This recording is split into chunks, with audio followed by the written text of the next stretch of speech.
my YouTube channel. So today we're going to be discussing no other than the lip fillers I got. I was hoping you guys can probably spot out the difference from my previous videos till now. But yeah, the difference here in this video is I got some lip fillers. Sorry about my hair. But yes, I got some lip fillers. I got 1.1 mLs of Revolax. The reason I chose to go with Revolax is simply because the prospects of the product is really good. They use a really nice material. It's not American material. You can only get it from London. So my nurse practitioner, she actually lives in London, and she was coming to Atlanta for just the holidays, just to, you know, see if she can, how many customers she can get, and, you know, kind of promote her business. So she was doing she did the lip filler on me, and I was scared. I was like, oh my God, you know, I didn't know how that was gonna feel, because whenever they numb you, they don't give you injections to numb your lips. How they numb you is just giving you some topical cream, which I'm gonna show you guys in a few. So she just gives you like little topical white cream in your lip area. And that essentially just numbs the process, numbs you from feeling pain, numbs you so you can't feel the needle, in a sense, you know, going into your lips. So it was literally a 3 to 4 minute process, you know, because it wasn't like 2 mils or 3 mils. And, you know, during that process, they simply just ask you, what do you want? What would you like to achieve with this process or this procedure? Do you want volume? Do you want definition to your lips? You know, what do you want your filler to do for you? And so I particularly said volume, because I don't like having, I really don't like having scrounchy lips or like wrinkles in my lips to where you can see the little miniature wrinkles, and it kind of just, you know, is not, you know, so appealing on pictures and photos. So I actually do get a lot of compliments on my lips. A lot of people before I got filler used to tell me, wow, you have some really nice lips. You know, did you get fillers? Have you had fillers? And my response was always no, because I know I have beautiful lips, but I would really, really dislike the fact that there's times where if my lips are not moisturized, they will come off out of these tiny lips, you know, and not full and plump. And I love full volume lips. So that was the goal that I wanted with Revolax. I didn't want to get the Restylane Kiss or however they say it, because it doesn't last as long. Like the effects of Restylane, I don't know, I've done my research. I just don't think it gives me that full sensation or look that I want with Revolax. As you guys can see, I'm done with the healing process, I would say, or I guess you can say it's still healing. So I initially got my lip fillers done on, I want to say Thursday or Friday. No, I got it done this past Friday on the 29th. So yes, I got it done Friday. They said it's like a 5-day healing process. It really just depends on the individual themselves. You know, and everything with Revolax, they usually say 2-3 years down the line, you don't need a top up. You know, you're gonna still retain the same full volume and look that you initially had pre-procedure. So that's a beautiful thing. So this is just how it looks now. I wouldn't say it's that swollen, but you can see the lines are not as like prominent. They're not like a lot of lines in my lips, which of course makes that volume kind of stand out. So I'm gonna do a side view of it so you see like how it looks to the side. If I'm looking here, you guys can kind of see how it pouts out. This is me here, and of course this is me turning here. So that pout is really, really nice. You know, I had beautiful lips before I had the, you know, fillers put in, so I didn't want to do 2 mils or do something drastic like that to kind of ruin that natural look. You know, I wanted to kind of still sustain that, and she did a perfect job.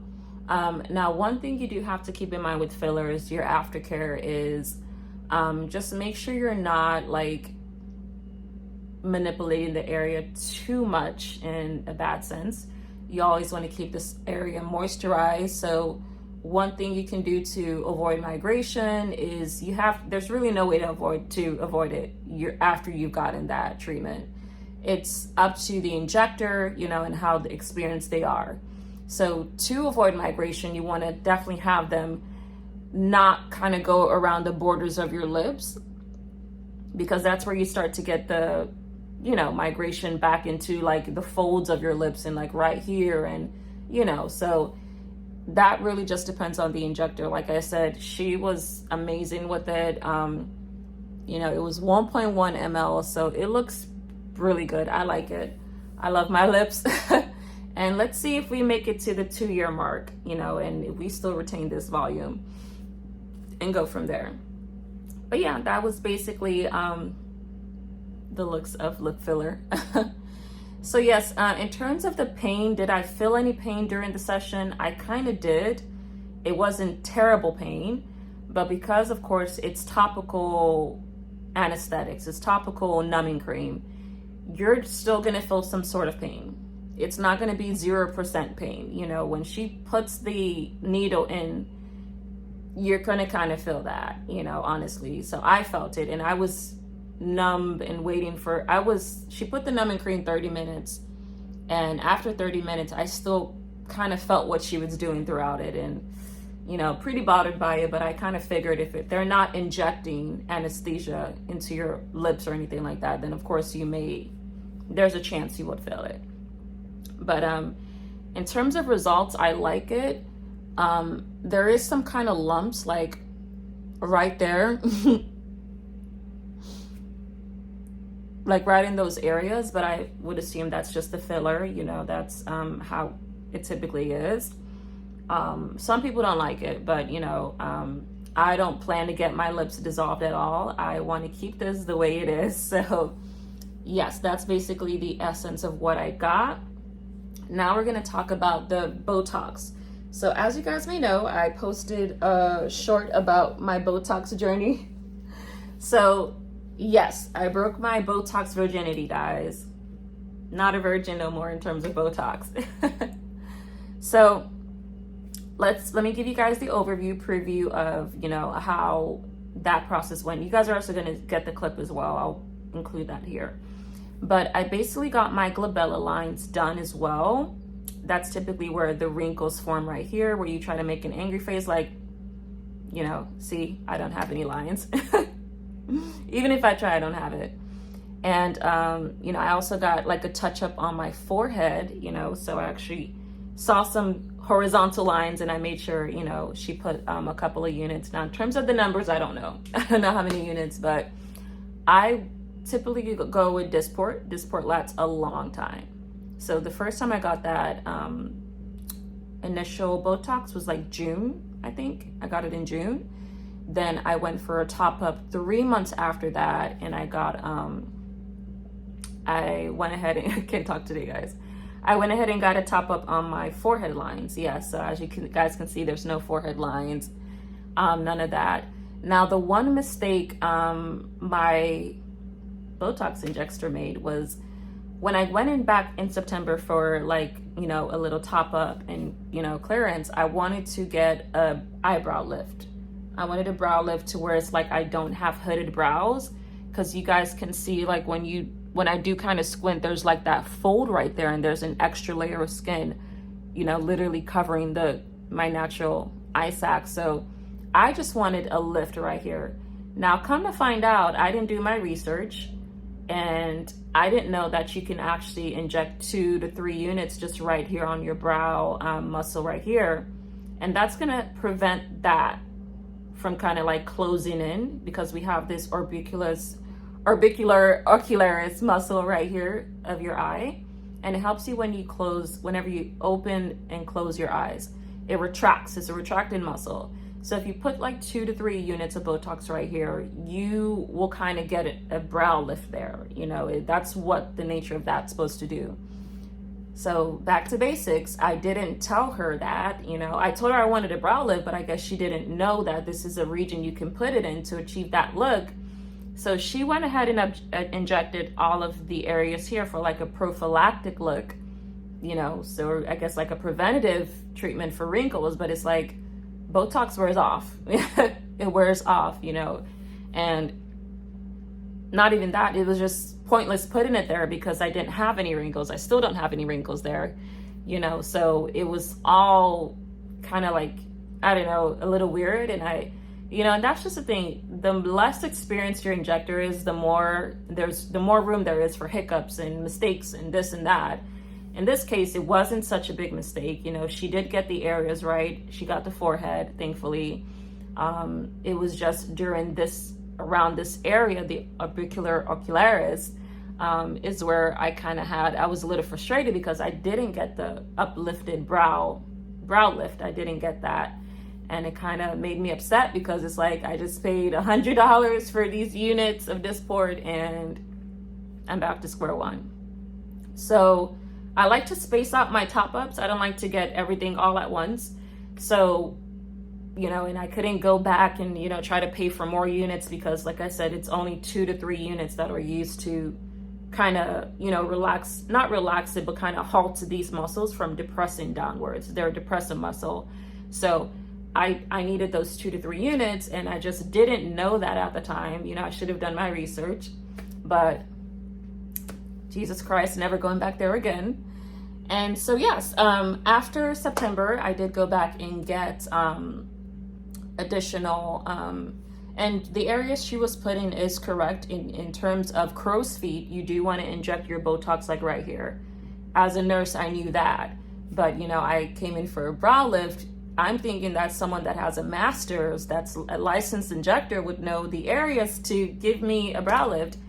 And she immediately started saying, no, you know, don't pay attention to TikTok.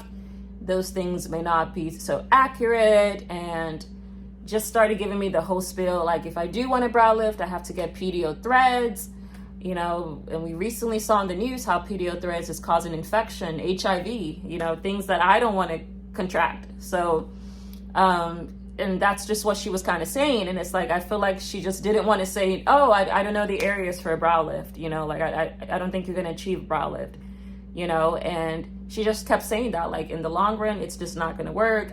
You know, Botox cannot help with the brow lift. It'll give you a minimal achievement. It'll probably do like that, but you won't see a difference. And I'm like, wow. So I had to go back to YouTube, do my research, and find out that, wow, you can get Botox right on your damn brows. So to prevent that muscle from depressing and causing that hooded brow. So guys, do your research. If you want to go ahead and get some Botox, research is required by you. Now, like I said, it was a silly mistake for me to think that believe and trusting women. That's another thing we're not doing in 2024. We're not going to be trusting women in 2024, never. But even in general, just things like that. You don't want to spend hundreds and hundreds of dollars and you didn't do any research. You're listening to an injector that's probably not that, you know, experienced in injecting. So just don't do it to yourself. Do your research. Then once you do your research, you at least have some type of knowledge to tell them, okay, hey, this is the area. This is what I want done. I would like this done. I want this look, you know, and it's up to them as the injector to say, I can't do it or I can, you know, and then you move on. So it's just pointless to waste your time getting something that's not going to benefit you. And thankfully, that's not what happened. When I went back 3 months later, I had to go back again, yes, for some more Botox. So like I told you guys in my last video, my neck has been giving me some type of, what is the word I'm looking for? It's been giving me not issues, but it's not been the best area in terms of when I take a picture, it's not great. In terms of smoothness and, you know, less lines. I just don't like that area. So the reason for that was because I noticed I had some lines. I had what's called, everyone has this, there's platysmal bands that everyone has, and they're really, really, really thick bands. They're not like small forehead wrinkles. They're not like crow's feet right here that you can just stabilize with 2-3 units of Botox. Like, no, this is like really, really thick, strong bands that were kind of hindering how my photos would look and everything like that. When I take photos, I like to smile and cheese like this and that, and, you know, do different poses. And I would notice in the weeks prior to getting the Botox, I would have those platysmal bands really, really stand out. It would be like I have a turkey neck almost, because it's like it's kind of drooping, dropping down, and it's like, ugh, you know, I'm not that old, and it's like my neck is giving that away.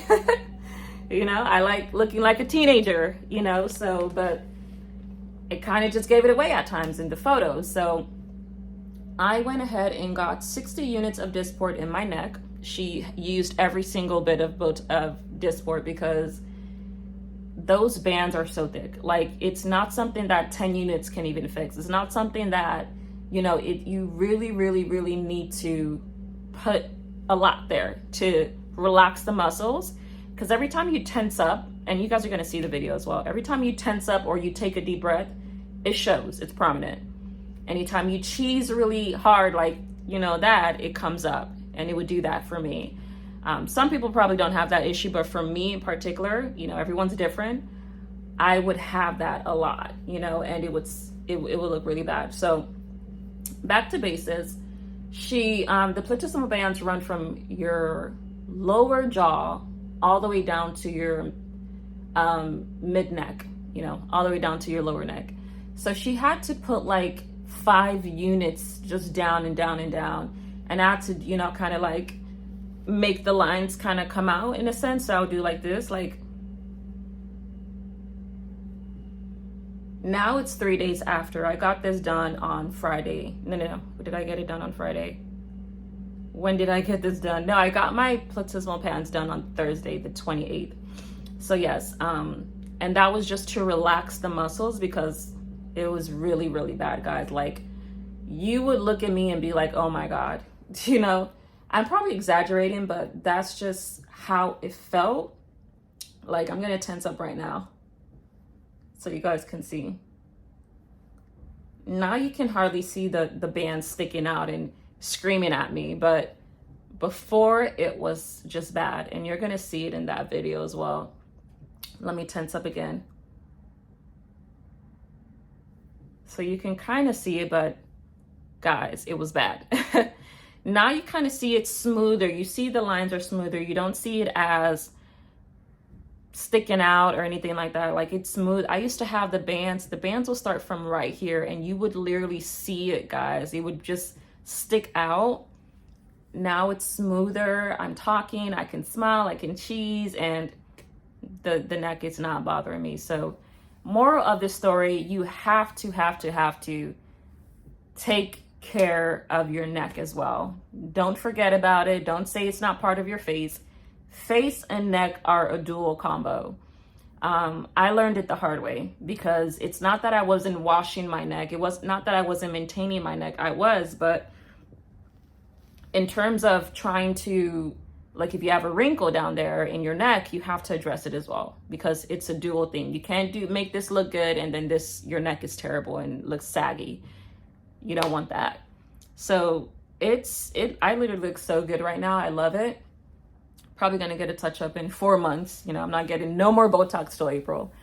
But it looks a lot more better, guys, a lot more better. And Dysport lasts a long time. Like I said, my glabella lines, got them in June. I don't see one wrinkle right now forming. So I'm actually good for it. Like I said, if I am getting Botox again, it's gonna have to be for the platysmal bands to really, really make sure that it's, you know, good. And that'll be just a touch up. And then, like I said, we can address the brow lift that failed to get done in September. So yes, that's what we'll be addressing in April. But guys, platysmal bands goes hand in hand with your face. You can't treat your glabella lines and then forget about your platysmal bands. It's gonna look off in pictures. So I personally enjoyed getting that platysmal band done. It was my first time doing it ever. I've never gotten that done. It was a pinch of pain, but worth it at the end. And yeah, it was good. And yeah, that's basically my Botox journey. Let me know what you guys think in the comments down below. Do you prefer Xeomin? Do you prefer Botox? Or do you prefer Dysport? If you do prefer Dysport, how long have your results lasted? Because I said, like I said, I'm a newcomer to this whole Botox Dysport phase. So I just got mine's done in June and hoping to get a 1-year effect and 1-year review afterwards. So hopefully I don't see another wrinkle till June, hopefully, and we'll continue with Dysport. But let me know what you guys think down in the comment down below. And thank you so much for watching. Look up. Okay. Take a deep breath. Down a little bit. Guys, so this is me getting my platysmal bands done. As you guys can see, those bands are so thick, and it's took her a while to kind of map out what she wanted to inject, because like I said, they're very bold and thick, and you can't see it when you're just in a normal phase, like when you're just talking, but you would have to either hold your breath in or, you know, and I was holding in my breath at this whole time. You'd have to hold your breath in or take a deep breath and things like that. And they're just really, really so thick, but hard to capture because it's like, I don't know, it's just in the weird, awkward, most awkward place. So they do contract, they do pop out and stand out a lot whenever you are taking a photo or kind of straining your neck. So that's what she's currently doing here. I went to New York to get this done, actually. So shout out to my Botox injector. She was amazing. And it was in a really nice private area, so I liked it. But as you can see, it just goes all the way down to my neck, you know. It's thick, thick bands, and they're so annoying, and they are painful. When she did the injection, it really, really pained me because it was just so thick. But beautiful part about it is that when you do get it done, they last. Dysport lasts for a while, you know, so it's not something that you have to come back in 3 months, not even in 6 months. Your results, depending on how you maintain it, will last. So that's the beautiful thing about it. And I'm also going to add in some post-op care to kind of maintain your results, if you guys want to see that. So you guys can take a look. But yeah, I wanted to record this process because it's not an easy area to take care of or inject. As you can see, she had some issues, or she took a while to try to find the bands and find where she's going to inject, because it's a tricky area. You know, think of when your neck is in a relaxed, normal position. You know, it's hard to map the bands out. So I had to actually tilt my head backwards in a bit, you know, so she can see the bands that needs to be relaxed, the muscles that need to be relaxed, and go from there. So I would definitely send you guys the post-op care, I would say, of the injections. And yeah.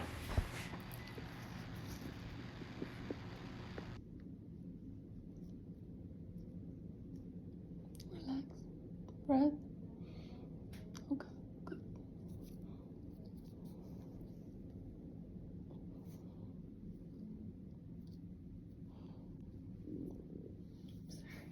No worries. Okay. One more time. Relax. Relax first. Look down a little bit. Good. Deep breath.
Look down.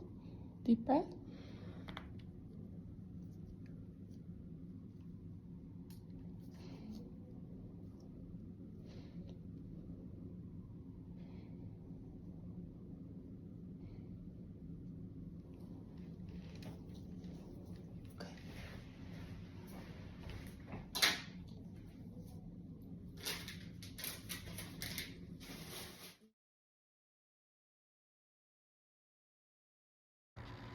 So yes, guys, this is the final review, final look, and yep, that's it.